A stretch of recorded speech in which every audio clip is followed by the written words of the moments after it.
So with that, I will flip on my background here and introduce Geoff Gates, who is the Associate Director, Social and Content for the Lakers, who's going to tell us what it's really like to run social media for the Lakers in this hard-hitting interview. No, I'm just kidding. Hey Geoff, how's it going? It's going well. How are you? Doing well. Thank you so much for joining and being the first guest for us here. To start out, would love just to hear about your career path and what led you to the Lakers. For sure. And yeah, thank you for having me on the inaugural one. I'm excited to tune into the whole series as you guys continue. Yeah, I mean, I'll give you the condensed version. I graduated high school in 2004, and I attended university for 1 year. Had a little too much fun. Decided to take a year off. I ended up taking 6 until I got to the point where I realized I wasn't happy with the path that I was going down. So I decided to go back to school. So I finished my degree in Canada, and I graduated in 2013 as an older, hopefully a little bit wiser student. So I graduated in 2013. I got an entry-level position as a marketing coordinator at a printer software data collection company, which is as exciting as it sounds. But it was an opportunity, and it was a decent paycheck coming out of school. I applied on a whim for a junior copywriter role at a company called VaynerMedia. They were a social media first digital agency. They've expanded quite a bit over the last 5-6 years. I applied there and I got the job. So I moved from Kingston, Ontario in Canada to San Francisco. And I was doing a junior copywriter role for a little while, promoted to copywriter, promoted to senior copywriter. Gary, the CEO, ended up shutting down the San Francisco branch. So I went to a different agency called Heat. And that's a San Francisco-based full service ad agency. And I went as a senior social media strategist, which was a brand new title at that time. I worked with Twitter a lot. Twitter and the NBA had a partnership at the time. I think it was 2016. And I was the lead strategist on that. And then I got connected with Top Rank Boxing. And that was through actually Gary Vaynerchuk, who knows the CEO of Top Rank Boxing. And I ran their social and digital for 2 years. And then the Lakers. And I've been here since it'll be a year tomorrow, actually. It marks my 1-year anniversary of the Lakers. And here we are today. Congrats. Yeah, that's a really, really interesting background and a lot of kind of diversity there. I'd love to hear a few things, like one about agency life versus the brand side, and what difference between now kind of having started an agency and like going to the brand side, and how that kind of helped, I guess, shape your path. And I know a lot of people go that route, you get a lot of experience at the agency side and then go to a brand. I did that, and I agree with it. I did it unknowingly, though. I didn't realize necessarily that was a path that a lot of people took. I loved my time at various ad agencies. I think that just from what I'm experiencing, they are on the cutting edge of a lot. We had fantastic reps at all the platforms at VaynerMedia. They had full teams of people who just were dedicated to understanding the platforms, knowing the ins and outs, having connections at these platforms, relationships. We pushed hard, we worked hard, we had late nights, we had long weekends, which we still all have on the client side, but especially in sports. But I learned a lot, and I think I learned way more there than I would have if I had started client side and continued just down the client side route, just because that the attitude there, it does foster learning, and it fosters pushing a little bit further and trying, you're in the client service business and you're servicing clients. And I think that really helps understand and be better at that part of the business. When you go onto the client side, you know what it's like to be on the receiving end when you go onto the client side. But now that I'm on it, I don't think I would go back. I think I like what I'm doing more now. The hours are still crazy, but there's a different purpose that fill these hours. I feel much more connected. I work on the Lakers and that's it. You know, when I'm at VaynerMedia, I'm selling dog treats, or I'm, you know, pushing Clarisonic facial brushes, and you know, there wasn't the resonance there that I have with basketball. I've played basketball since I was 5 years old. I've been watching it my whole life. So I think it's just a much different headspace that I'm at on the client side than agency life. But the agency years were invaluable, and I learned an incredible amount during them. But I'm happy to be on client side now. Yeah. And have you always been willing to move for your job? And you seem to have bounced around a lot of different interesting locations for a next really good job. Have you always been open to that? I know that, you know, for a lot of people, there's always that struggle, especially in sports where there's so many opportunities all around the country. Yeah, that's a great question. I have been, and again, I kind of unknowingly have been. I never said, oh, I'm always going to keep the door open to move. It's I've tried my best to capitalize on the opportunities that I think will pay off long term. So there's a mistake that I see a lot of people make pretty frequently, and I've done it myself once or twice, which is chasing the short term. So, oh, this job right here pays $20,000 more a year. Like, I have to go get that.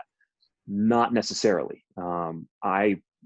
You know, my journey, I have fluctuated in pay. I've gone up, I've gone to places and made less because I was thinking 5 years, 10 years down the road of how that's going to help me get to the next point. So I have been very open to moving. I've moved a lot. I've moved across the country 7 times now, I think, back and forth, New York, San Francisco, New York, San Francisco, New York, LA.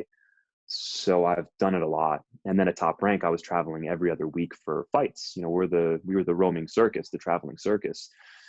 So we traveled a lot. So I think that's just always been a part of my nature. I've always enjoyed traveling. I've enjoyed living in new cities. I never thought I would be in LA. I had this view of what Los Angeles was, and it didn't appeal to me. Now that I've been here for a year, I live in Santa Monica. I've changed my view significantly on what I believe the city to be. And I'm happy. So you never know until you live there. And I didn't know anyone in San Francisco when I moved. I never been there. But I just did it. My thinking is the worst that's going to happen is that it sucks and I'm miserable, and then I just go home, which, you know, my mom's house isn't going anywhere. So I think she'd still take me in at this point, even though I'm 33, but who knows?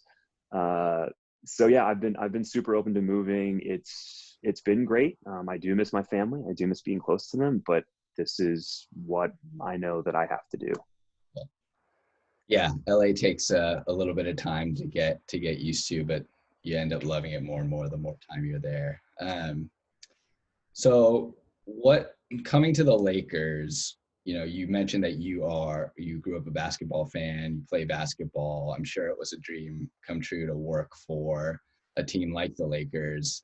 You know, what is one of the first things that really surprised you about working for an NBA team versus an agency or boxing that you could share, especially the Lakers specifically, and kind of a brand unlike, you know, a lot of teams? Yeah, I started in the off season.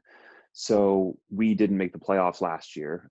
So I started about a week after the regular season ended. So when I started, it was a much different vibe than when the season kicked into gear. So when I started, it wasn't really anything shocking. We were working relatively normal hours. It was a lot of planning. I I thought I knew the NBA, and then I worked for a team, and then I realized, whoa, there is a lot that happens during the off season to prepare for the season.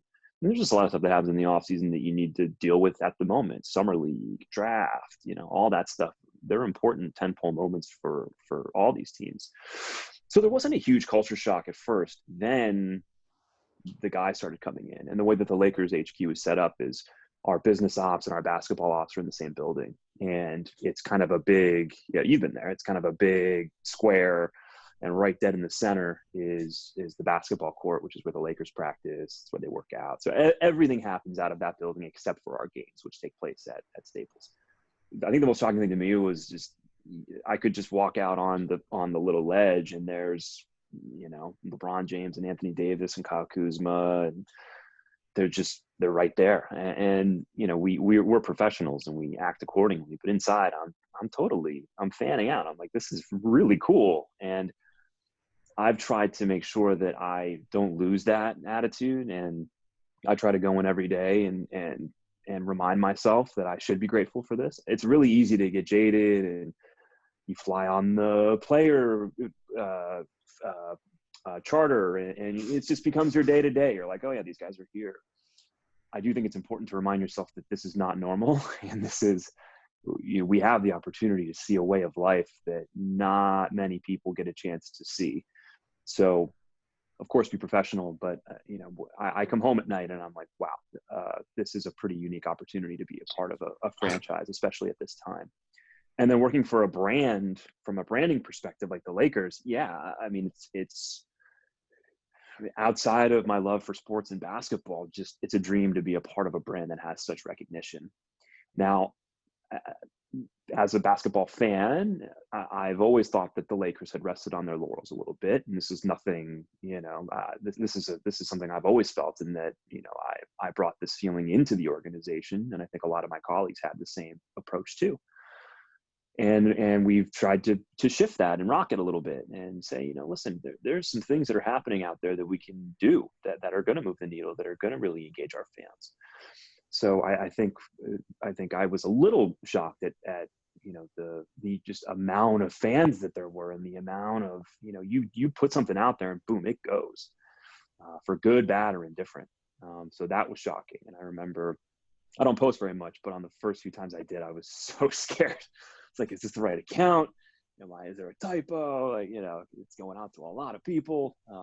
So there were the initial anxieties of just working with such a big brand, but that eventually fades, and you get used to the day to day. But it's been an absolute blessing to be a part of this organization, and I'm extremely grateful to be a part of it. Yeah, it's interesting what you mentioned, and something I'm curious about, you know, having run social media for teams and being on content teams, like always wanting to like innovate and try new things and have a little bit of fun. But at the same time, you know, the brand has existed before you and will exist after you. And it's very, you know, the bigger the brand, the more kind of conservative it may be in how it wants to approach certain things. So I wonder if, you know, how much kind of creative freedom do you guys get to push the boundaries versus what is been established? And how much did you have to fight kind of coming in to come up with a new social strategy that still, you know, is inherently the Lakers and what the Lakers have been, but gets to be new and innovative and, you know, trying out kind of the fringes of what may be something that everyone is comfortable with? Sure, that's a great question. We just a little bit more background, like the marketing team that I'm a part of in general is relatively new. I mean, it didn't exist a year and a half ago. You know, my boss came in and he really revamped things and reorganized, and we have a really great team now. So there was just the growing pains of having your own little, it's almost like its own startup within an organization. It of course has its own impact within the team core itself, but it has wider impacts across the organization. They're like, we've never seen a marketing department. What is it? What do you guys do? So there was just that initial, like, we need to slow down. I think a lot of us came in, me very guilty, came in guns a-blazing, like, here we go. We're about to do this thing. That can be a risky approach. And it's because of the excitement. It's because of the opportunity. We all know and knew that there was a huge opportunity there. Listen, the Lakers post something that's going to do well. All right. Like that, I'm just going to put it out there. Like, our fans are fantastic. We're going to get better numbers just because of the fact that we have a really well-established brand. So there's no denying that, but we can, and we have made a difference, and we have pushed, and we haven't really received, there hasn't really been much pushback in regards to the tactics that we've been doing. So one of the biggest things that we wanted to shift was our media mix. So when I came in, I took a look at all the data from the previous season. I think it was 70% photo, 10% video, 10% links, and 10% carousels, or something like that. my first thing was we need to completely flip that on its head. We need to be going video. There needs to be more video. We had just hired an extra videographer. So we at the time had 3 videographers, which still isn't a lot when you consider an NBA team, but it was a lot for us. So the first thing we did was flip that, and no one questioned it. No one, there was no pushback. I think a lot of people on our team have autonomy, and we are trusted to be the experts. So, the best thing you can do is you hire someone because you know that they're capable and you trust them and that they're good at their job. So let them do their job, as long as it's within the boundaries of reaching a certain business objective or laddering back to your company mission, values, and goals. So we've had a good time. We had to slow down at first because we came out guns blazing, and I agree with that. We settled in, and we've slowly rolled out some of these new things that have really, really moved the needle for not just our numbers, but for just fan sentiment. That's a big thing we pay attention to, is what are our fans saying? Yeah, that's something I keep a very close eye on. We've invested in technology, that social listening technology that allows us to measure it and keep an eye on it. And that's the best part, is seeing people recognize and acknowledge that there has been a shift in what we do. Yeah. I think Danielle Ryan has a question, if you want to unmute and ask and introduce yourself as well to the group. Hi, Geoff. Danielle Ryan with Ball State Athletics. I just had a quick question about what your thoughts are on TikTok and how it's kind of taking off with everything. Hey, yeah, thanks, Danielle. My consumption especially over the last 30 days in this quarantine has been TikTok. I watch a lot of it. A lot of people in the marketing department watch a lot of it. Some of them create. One of our videographers, a new guy that we hired, he's like kind of TikTok famous. So I'm sitting there picking his brain at this point. I'm like, so what do you do? How are you doing these things? I love it, and I think it's fantastic. I think we're one of 4 NBA teams who aren't on it, and that's because listen, I'm all about jumping on and trying new things and being a first mover. Eric, you touched on this earlier. I think the bigger you get with a brand, the more you need to, in my opinion, be a little bit more strategic, and there's going to be more conservative views on things. So we want to plan it out, and we haven't had a time to really sit and think. There's been a lot of things that have happened, not just in Lakerland, but just in general in the NBA and in the world this season. We haven't had an opportunity to really sit down and hammer it out. We want to make sure that we're going to be hitting business objectives. I think one of the easiest things that this ladders back to is a youth strategy. How are we going to be making sure that we future-proof ourselves to have fans who aren't starting to be fans at 2021. They're starting to be fans at 12, 13 years old. But I think it's great. I love what the NBA teams are doing, because I pay most attention to them. I'm sure other teams around various leagues are doing a great job too. I think it's a great tool, and yeah, I'm excited to see where we go with it when we eventually get on there. Yeah, it's definitely one to keep an eye on, and something that it seems like brands that are doing well on it it's still kind of the same thing that does well for any individual. So it's still hard to determine where a brand could differentiate and get some like value back. But it'll be interesting to see where that goes. I think we have another question here from Michael Guerrero. If Michael, you want to unmute and ask. Yeah, how you guys doing? Mike from FIU Athletics.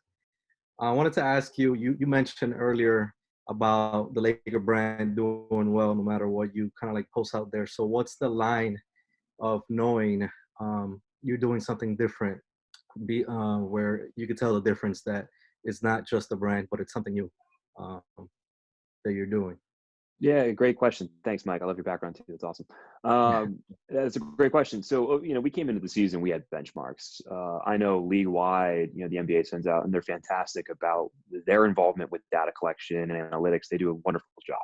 So we're very much in the know, and we know, and I think the biggest thing that I look at is year-over-year performance. Now, there's a lot of factors, right? It's very difficult to make an apples-to-apples comparison. Even year-over-year, even week-over-week, it's hard. Last year, we didn't do well. We didn't have a good team. yes, we had LeBron James, but we were losing, and we didn't have LeBron James for, the latter half of the season. So we need to take into consideration these factors, that we are winning, that we have LeBron, that we have Anthony Davis. We do take all of those things into consideration when we are reviewing our performance and seeing how we're doing. Now, what do we deem as success? It's an improvement. Now, that improvement could be a 2% improvement, or it could be a 300% improvement. We just want to improve, and we try to control what we can control, which, we can't control how the players play. We can't control our record. We can't control who we have on our team, but we can control how and what we post. And we have really heavied up on video, like I mentioned. So there's a lot more highlights going out there. Our Instagram performance year over year has seen a tremendous uptick, and that's been really driving our success in particular is Instagram. And we're seeing it. And we stay on top of numbers, and numbers are important. But like I said before too, the biggest success for us is making sure that our fans are entertained. We are in the entertainment business. And if we're seeing fans enjoying themselves, again, that we see a little bit more uptick in fan sentiment when we're winning. If we're getting our butts kicked, I remember we played Boston this year, and they destroyed us, and our fans were not very happy, and we saw a big dip in performance on our social channels, which makes sense. We just want to see an improvement, and I think that that my team, the creative team that helps us out, we've all pitched in to really, really move the needle outside of just the fact that we're winning and that we have a couple of superstars. Speaking of your players and your superstars, Lauren actually has a question about players and access to your players, especially during this time. Yeah. So as being home, I'm Lauren. I work for Tennessee Athletics. Being home and not having access to players like you usually could, how has that changed your approach to social in terms of like what content you're making and putting out? Yeah. Hey, Lauren. We shifted dramatically. I mean, the moment it was a Wednesday night when the NBA suspended the season indefinitely. So that Thursday morning, the team leads, the Lakers met up at the office quickly. We ended up working from home starting that morning. So we all left and went back and worked from home, and have been working from home since. But we met and we said, what are we going to do? So we came together. My team worked on a hiatus content strategy. One major part of it was player content. So we came up with a full list. I've been working, the way that our company works is we work through our media relations department for things that are related to players. They've been extremely helpful. They've been easy to work with ever since this happened. They understand the gravity of the situation and the need for our fans to hear from our players. So we've been working with that. I've been taking the lead to work with our media relations team to provide them with certain asks every week. Hey, we'd like to do this, knowing that we'll probably get one or two of those asks. And they've been super helpful. So the change has been that we're leveraging our media relations team a lot more to help us get content from our players. And we've seen success around it. We did, for the first time ever, we did a player Q&A on Twitter. We used the Twitter VIT feature, and we had Danny Green on, which, was a big win for us to be able to get there and get the access to Danny, to have him jump on and film 7 or 8 videos of him answering questions directly from fans. That's something we wouldn't do in the regular season, just because these guys are laser focused on basketball. So it's been a good opportunity to work together with our media relations team and to get, definitely more content with our players. That's original content that we would normally get if there was basketball being played. So some more questions coming in and more to ask. I know we have a few minutes left. I guess, Geoff, want to be mindful of your time. If you do have 5 or 10 minutes, it seems like everyone's pretty engaged. If not, totally understand. Yeah, let's roll. Let's roll. I'm good. Okay, cool. Ashlyn, did you want to ask your question about things that come up that are unplanned? Yes. Hi, my name is Ashlyn Beasley. I work at the University of Illinois Springfield in the athletics department. My question is, items obviously are going to pop up that you obviously do not have a plan for. So how does your social media and media relations teams work together to put out content quickly and appropriately? Hey, Ashlyn. Yeah, great question. I'll start with the relationship, I guess, with my department in media relations. We will take their lead on big issues, on major things that happen. We hire a new coach. We are going to wait. We want to make sure that we are not pumping out anything that has not been vetted 7, 8, 9 times. Listen, the cool thing about being in the Lakers is you get exposure, but the bad thing about the Lakers is that you get exposure. So you're under the microscope. And if you have one slip up, one tiny factual misrepresentation, you're going to get eaten alive. So we keep that in mind, and we let media relations take the lead on all of the bigger things that happen. What normally happens is they'll create a press release for whatever the situation may be. Now, sometimes we get a day's notice. Sometimes we get 5 minutes notice. Sometimes we get, it really depends. We're lucky that we have a team of people who work fast, who are available. Most of the time it happens within work hours, but there are certainly times when it doesn't. But we've been able to, even when we have a very, very small window of, hey guys, this is happening in 5 minutes, we still manage to really scramble together quickly. We get a designer on it, we get a writer on it, and we get our web team on it. We come together, we create whatever we need, and then we post. So that's like the immediate response. Now, longer term stuff, if it's a much bigger situation, then we take over on the social and content side. So media relations won't take the lead anymore at that point. Then now that the word is out, now that all the facts are out, we can then take it and move along and use the creative chops that my team has to make content around whatever that thing may be. So that's kind of how the process works for if something unexpected happens.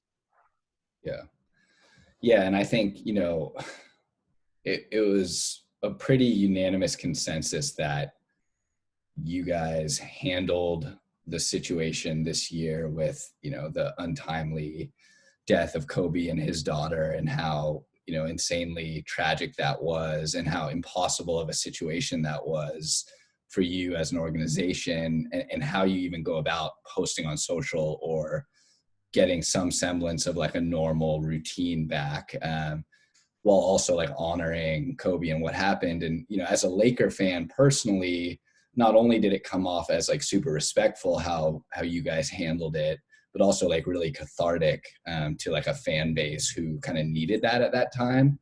Do you feel like the infrastructure you had in place with kind of what you were just describing really like it was aligned to be able to do that? Like, how do you even come together as an organization after something like that happens to then say what you do next?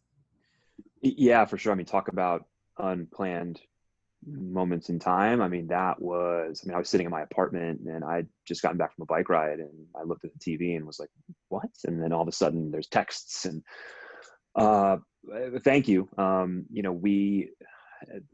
Our focus, I mean, listen, at first it's the shock and it's the whoa, and you start to scramble and figure things out. We didn't say anything for a long time. And listen, there's some people out there who didn't like that. That's fine. There's reasons why we did the things that we did, and we did it for the right reasons, and we can leave it at that. But when we did come out and we did start posting again, yeah, it's uncharted territory. It's how do we honor what has happened while still making sure that we eventually get to a point where we reach healing. So I think we as an organization, and what we came out with, like, we went through the stages of grief, like we literally as an organization did that. And we tried our best with our content to make sure that we were allowing our fans the chance to mourn alongside of us. And it's also, listen, it's not, of course, he is the Laker legend, but he also touched everyone in the basketball community. He touched people worldwide. So, but we did feel that we had the responsibility to make sure that we were honoring him appropriately while doing the right things by our fans. And that was what we kept in our head, throughout this entire process was, would the Bryant family approve of this? So that was number one question every time. Would the Bryant family approve of this? Is this something that they would look at and acknowledge and be happy with, proud of? That was the number one. Number two is this going to be something that helps our fans? And I think we, on our first game back from what happened, we took that approach and we made sure that our copy was, it was either no copy. Again, this is just allow the images and these beautiful moments to speak for themselves. If there is copy, let's make it a Kobe quote. Let's make it about Kobe. Let's make it very factual. Like, this thing happened on this, we kept it very simple and we didn't overdo it. I think a lot of times brands, and this is brands across the board, get wrapped up in their own creativity. And I think they push things in directions that try to be very creative and really these, beautiful moving parts. And I think there are times and places for that, but during this whole time, all we thought about and focused on was simple. What is simple? What is classy? What is something that will move someone, but that doesn't overdo it and overstimulate? So that was kind of how we went through it. And, we got together as a team and created a plan and created a strategy, and we ran it through a lot of different parts of our organization and, all the way up as far as you could take it, to make sure that everyone was on the same page as an organization with the approach. People are looking at social media at that time. People want to see how the organization is going to react. And we've created the behavior for people to now look at their social channels as an extension of that. So we knew that the eyes were going to be on us, and we didn't know if what we were doing was the right answer. All that we knew was that we were doing right by the Bryant family. And that's all we really cared about, was doing right by them and making sure that our fans had the opportunity to mourn alongside us. But I'll tell you, I've never learned more in a work environment than what I did those first 3 weeks after the tragedy. And the team stepped up. I mean, there's a guy on my team, Joey Ramirez.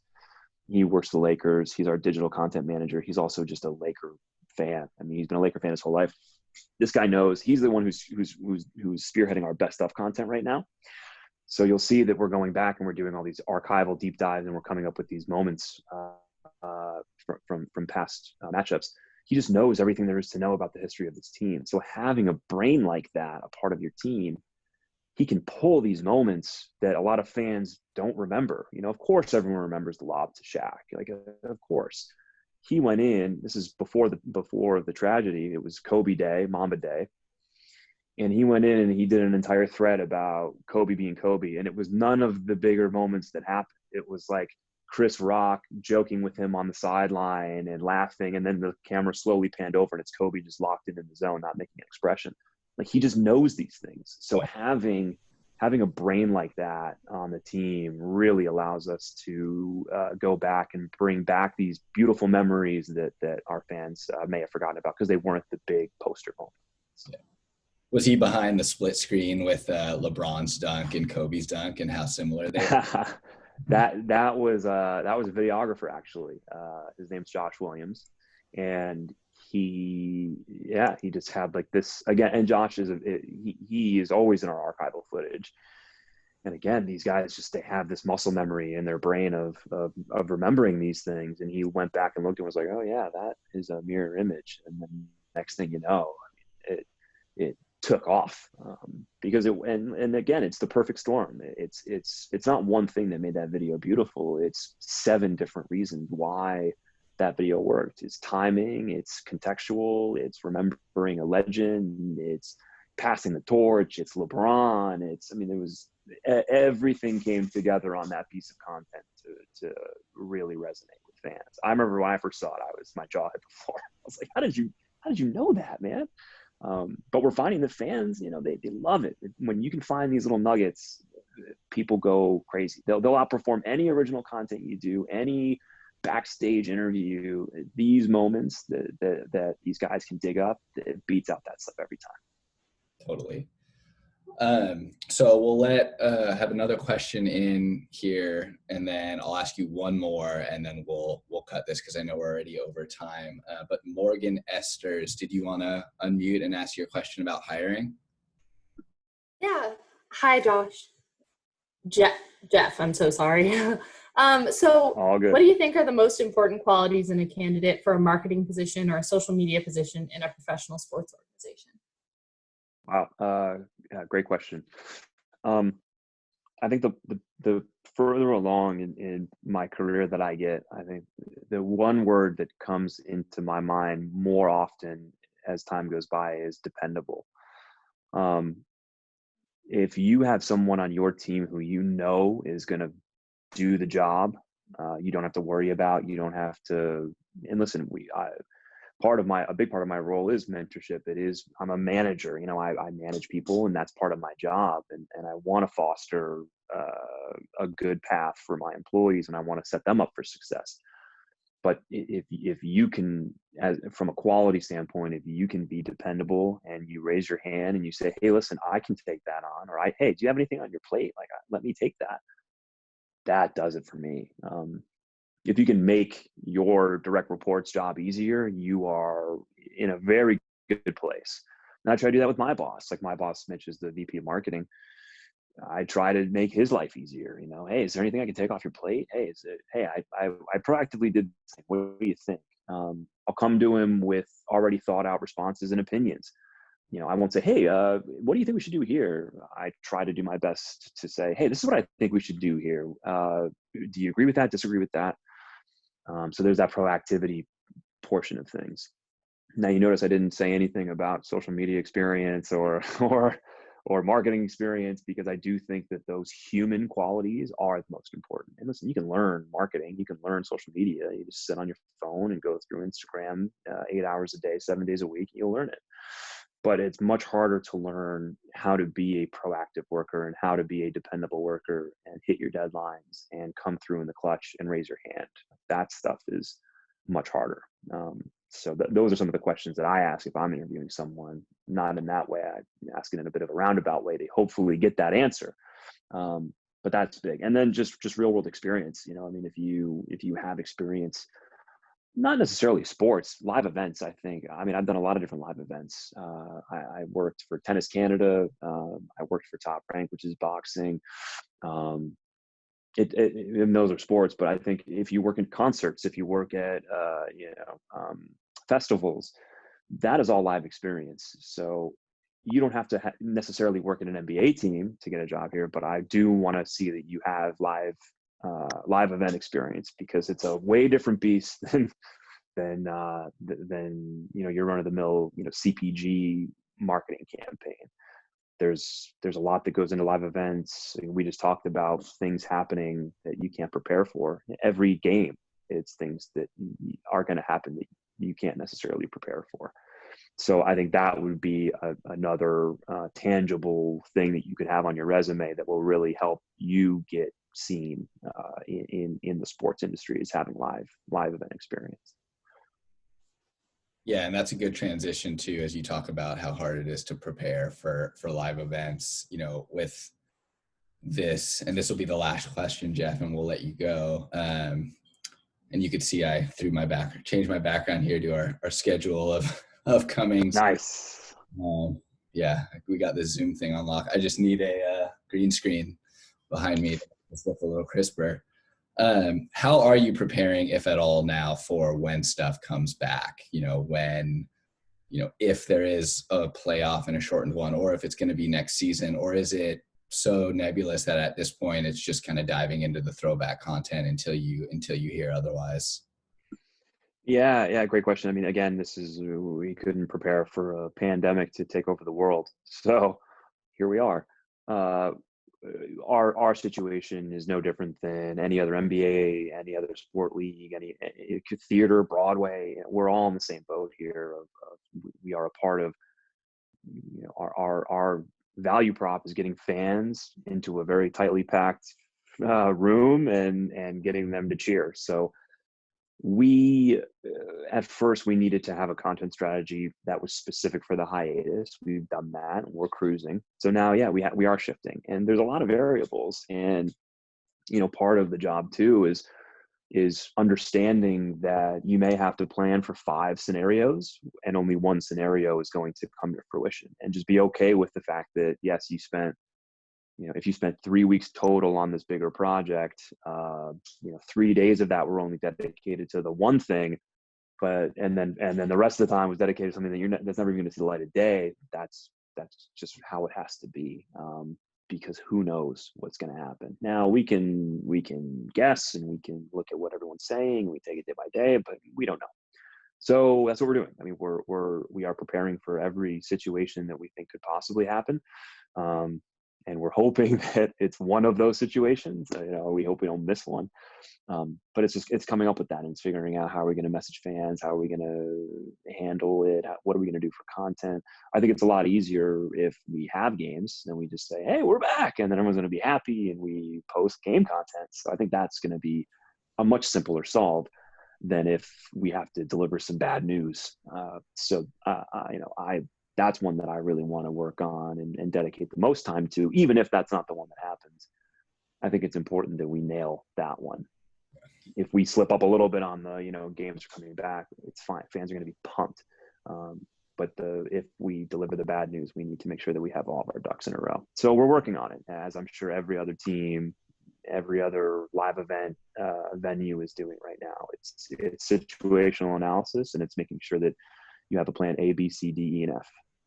Yeah, it's exciting to think about when stuff does come back, how much fans are gonna love sports even more than they did before, just being in the industry.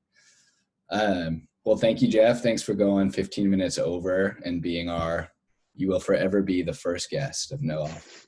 Yeah, I appreciate you guys having me, and thank you all for coming on and taking the time out of your day. If you want to connect, Geoff Gates, LinkedIn, Twitter, wherever, don't hesitate to reach out. Eric and Michael have my contact information too, and you guys feel free to pass that along if anyone wants to chat any further or just connect.